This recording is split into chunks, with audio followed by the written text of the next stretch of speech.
करके घर में घुस के कुकर्म करता था। कुकर्म करते यदि कोई पकड़ा जाए तो ये मोहब्बत हो ही नहीं सकती है। और इस पूरे प्रकरण में जो लोग निर्दोष हैं वो बचेंगे, ये बात हम लोगों की वकील होने के नाते हम लोग की जिम्मेदारी बनती है कि दोषी बचे नहीं और निर्दोष फंसे नहीं ना। ये कदापि उचित नहीं, ये मोहब्बत नहीं, एक शारीरिक सुख और भूख है। और में ये जो है इसके sudden grave and sudden provocation में आएगा कि इंटेंशन नहीं था, वो तो तमाम तरह का चीज़ है जिसमें वो बचेगा। अच्छा सर, इसकी सच्चाई क्या है? नोह खींच लेना, करंट लगा के मारना? ये पूरी तरीके से बेबुनियाद मनगढ़ंत इस स्टोरी को और इंटरेस्टिंग बनाने के लिए सब बातें कही जा रही है।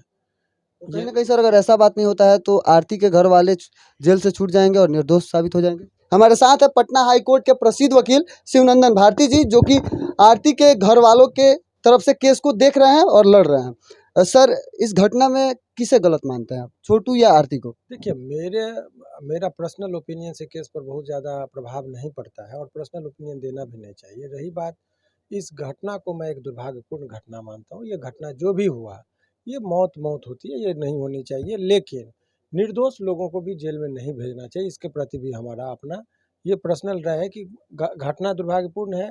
कोई सोची समझी हुई रणनीति के तहत उसको नहीं मारा गया है। ये एक महज कुसंजोग कहिए, जिस कुसंजोग में उसकी मृत्यु हो गई। इस घटना को आप कैसे देखते हैं? इस घटना को देखिए, इस घटना को मैं समाज के दृष्टिकोण से देख रहा हूँ, तो देख रहा हूँ कि समाज में एक कुरीति, कुमार्ग पर भेजने का एक ज़्यादा मार्ग हमको दिख रहा है।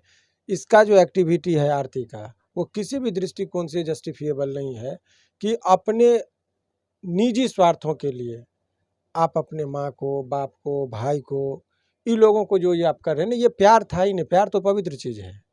प्यार का बुनियाद जो है ना, वो त्याग मांगता है। त्याग का मतलब कि आप यदि वो साथी वो होता है, यदि वो बहक रहा था तो ये संभालती।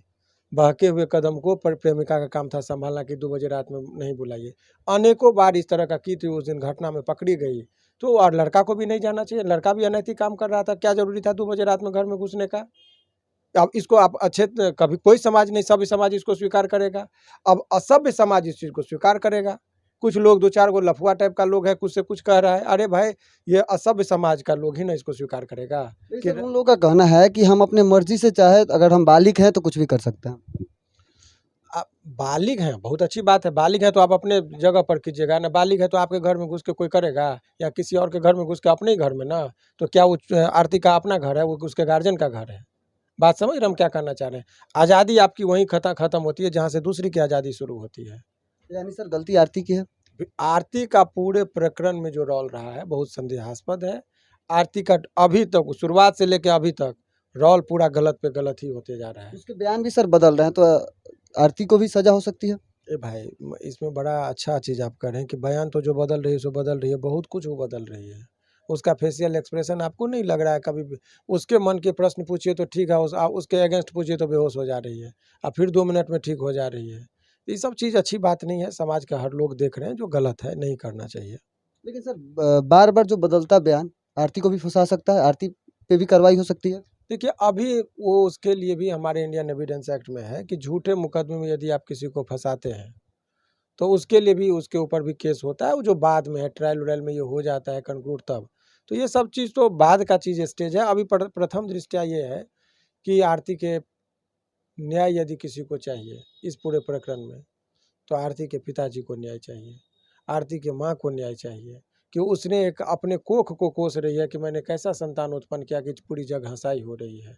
न्याय उसको देने की ज़रूरत है जो अपनी बेटी को पढ़ा के ग्रेजुएशन करा के जीविका में नौकरी लगाया, उसको न्याय देने की ज़रूरत है। न्याय देने की उसको ज़रूरत है जिसने अपनी पूरे गांव के ताना लोग दे रहे थे उस टाइम ही बेटी को साइकिल खरीद के दिया कि जाओ पढ़ो गांव में, उसको न्याय देने की ज़रूरत है। हर एक बाप जो बाहर में कमाता है इस उम्मीद से कि हमारी बच्चे अच्छे संस्कार में पल रहे होंगे और पढ़ रहे होंगे, वो अनेकों ऐसे लड़कियों के लिए दरवाज़ा इसके कुकृत्य से बंद हो जाएगा और हर बाप अपनी बच्ची को संदेह के दृष्टिकोण से देखेगा, उस पर आत्मविश्वास नहीं जगेगा और कम उम्र में ही शादी इसलिए कर दी जाएगी कि उसको डर होगा कि कहीं ऐसा ना हो कि छोटू के तरह, आरती के तरह घर में बुलाएगा और कोई हत्या हो जाएगा और बड़ा बवाल हो जाएगा।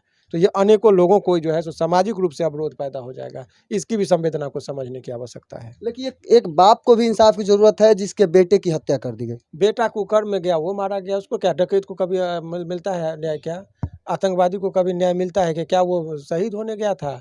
सुमार्ग पर और कुमार्ग दोनों की बात मैं कह रहा हूँ। उनको न्याय की क्या बात कर रहे हैं? कुमार्ग पर यदि कोई डकैती में जाएगा तो कहेगा डकैत को आप न्याय दीजिए। कोई किसी को क्रिमिनल मारने गया उसको न्याय दीजिए। आप इसको क्यों देख रहे हैं कि प्यार आप कीजिए ना, प्यार करने का एक अलग प्लेटफ़ॉर्म है। दोनों आदमी इतना बोल्ड थे, इतना साहसिक थे कि घर में घुस सकते तो उसके बाप का सामना नहीं कर सकते थे। जाते पाँव छूते, प्रणाम करते, बोलते हम दोनों प्रेम करते हैं, शादी कराइए। नहीं करते तो वहाँ पर बागी बनते। दोनों आदमी कोर्ट में भाग के आते, हम ही लोग शादी करवाते हैं कोर्ट मैरिज, हम लोग शादी करवा देते।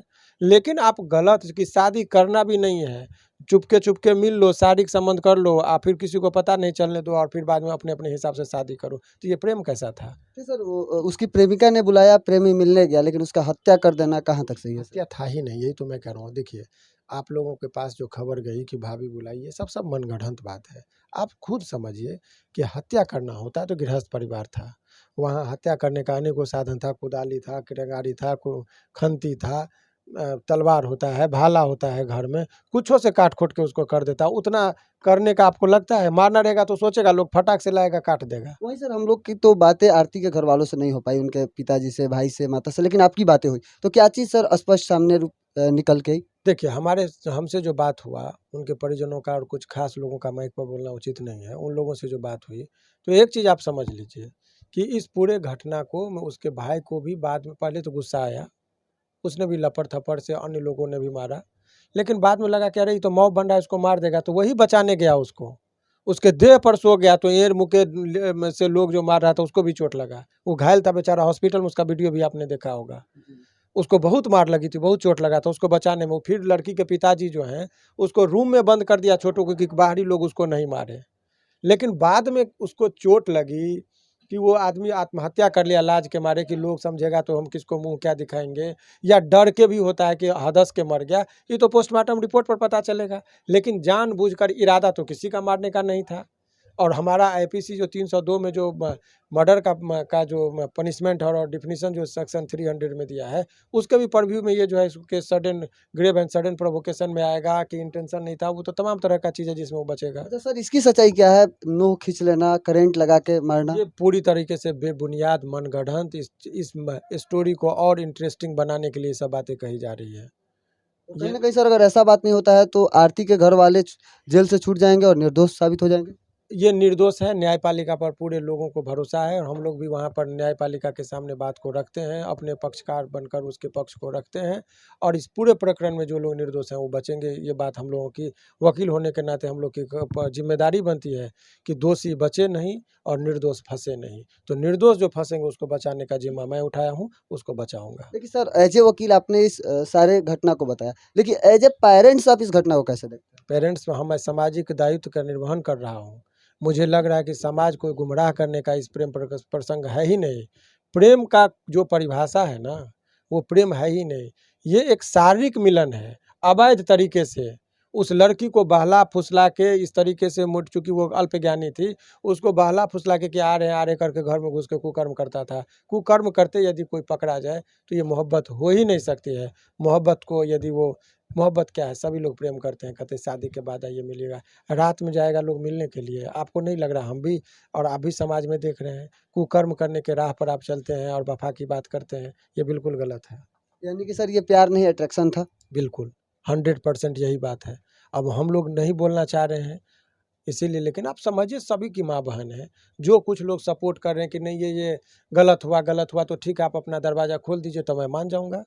आप अपने घर में जो है महिलाएँ उनको बोलिए कि 2 बजे को तुम जिसको बुलाना है, उसके घर पर पोस्टर लिखवा दें, जो-जो इसको सपोर्ट कर रहा है, कि प्रेमी के साथ हुआ, ये गलत हुआ, छोटू के साथ नहीं होना चाहिए। तो वो लोग अपने दरवाजे पर एगो लगा दें बोर्ड कि मेरे घर पर रात में बॉयफ्रेंड जो है सो आ सकता है, उसका निमंत्रण है, तब मैं मान जाऊँगा कि असली सपोर्टर है। केवल दूसरे के घर में मज़ा देखने के लिए ये सब बात की जा रही है कि क्योंकि इसमें देख रहा है कि वो भाई आरती के मम्मी-पापा का इज़्ज़त जा रहा है, अपने पर आएगी तो कहिएगा हम नहीं कर सकते। जो मैं खुलेआम कह रहा हूँ, क्योंकि कुछ लोग नेगेटिव कमेंट भी करते हैं। तो मैं कह रहा हूँ कि यदि इसके सपोर्टर हैं, तो हमें भी आभास होना चाहिए। मैं भी चाह रहा हूँ कि समाज का क्या नब्ज़ है।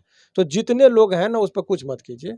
अपने-अपने घर पर कल ही पोस्टर बना के वो फ़ोटो खींच के भेजिए कि मेरे घर में रात को 2 बजे भी अलाउ है सर मिलना। कर सर दे, मैं अंततः मान जाऊँगा। सर अंततः हम ये कहेंगे कि ऐसी घटनाएँ हमारे समाज में दोबारा ना हो, इसके लिए क्या संदेश होगा आपकी तरफ से? बिल्कुल, इसके लिए बच्चों को मैंने कई वीडियो बनाया है, चूँकि मुझे लगा कि समाज में ये हो रहा है। शादी करने से पहले क्या क्या डॉक्यूमेंट्स चाहिए, क्या क्या एज का क्राइटेरिया, वो भी एक वीडियो मेरा देख ले, वो भी मैंने भेजा है। प्यार करने वाले को क्या क्या डॉक्यूमेंट्स की ज़रूरत है, उस पर भी हमारा वीडियो है। और क्या यही प्यार है, एक पिक्चर भी आया था, उसमें भी बहुत बड़ा संदेश था, वो भी देख ले। मोहब्बत में आपको मैंने बताया ना कि छोड़ दो सारी दुनिया, किसी के लिए ये मुनासिब नहीं है ज़िंदगी के लिए। एक आदमी के लिए सारी दुनिया को छोड़ना, सबको हाशिए पे लाना, ये कदापि उचित नहीं है। मोहब्बत नहीं, एक शारीरिक सुख और भूख है, और कोई चीज़ नहीं है। चलिए, थैंक यू।